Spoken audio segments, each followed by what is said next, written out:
ये है talks news network और आप देख रहे हैं पॉलिटॉक्स, राजनीति का कच्चा चिट्ठा। महाराष्ट्र में पिछले 15 दिनों से भी ज्यादा समय से चले आ रहे सियासी घमासान के बीच मंगलवार शाम राष्ट्रपति शासन लागू कर दिया गया। राज्यपाल भगत सिंह कोश्यारी की रिपोर्ट पर सूबे में राष्ट्रपति शासन लगाने की सिफारिश की।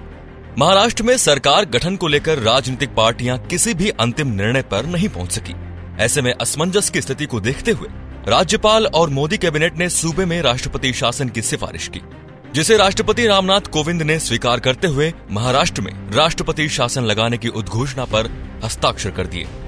राजनीतिक विशेषज्ञों के मुताबिक महाराष्ट्र में राष्ट्रपति शासन भले ही लागू हो गया हो, लेकिन राष्ट्रपति शासन के जरिए विधानसभा को सिर्फ सस्पेंड या निलंबित रखा गया है।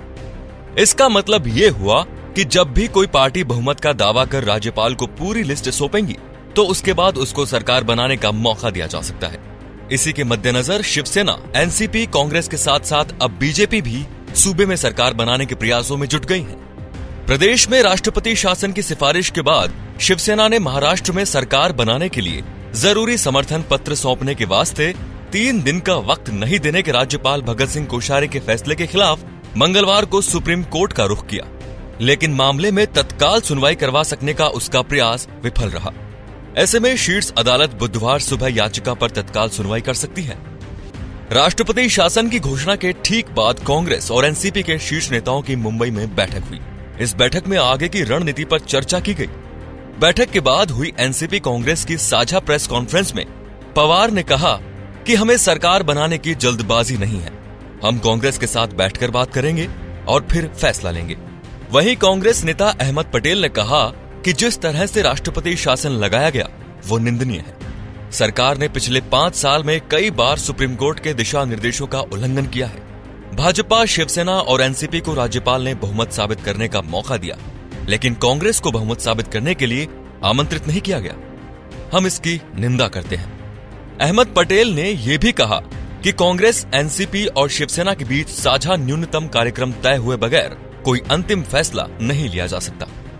वहीं मुंबई में हुई कांग्रेस एनसीपी की प्रेस कॉन्फ्रेंस के ठीक बाद शिवसेना प्रमुख उद्धव ठाकरे ने मीडिया से मुखातिब होते हुए कहा कि शिवसेना, कांग्रेस और एनसीपी मिलकर सरकार बनाने का फॉर्मूला खोज लेंगे।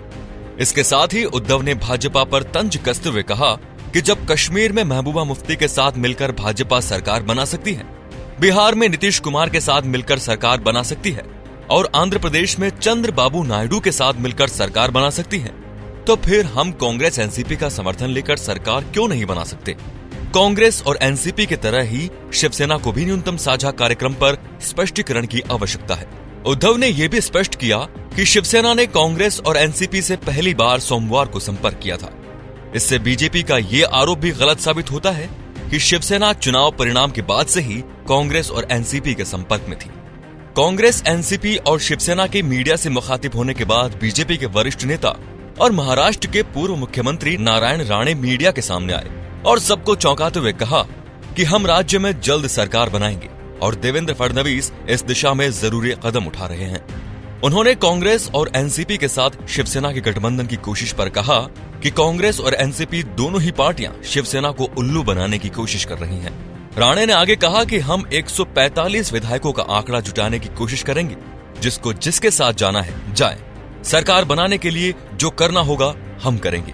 मैं एक नई बीजेपी सरकार बनाने के लिए जो भी जरूरी होगा करूंगा, लेकिन मैं इस पर चर्चा नहीं करूंगा। राणे ने आगे कहा कि शिवसेना सरकार गठन में अभी तक असफल रही है और इसके बावजूद दावा किया, मैं नहीं मानता कि शिवसेना कांग्रेस एनसीपी गठबंधन के साथ जाएगी।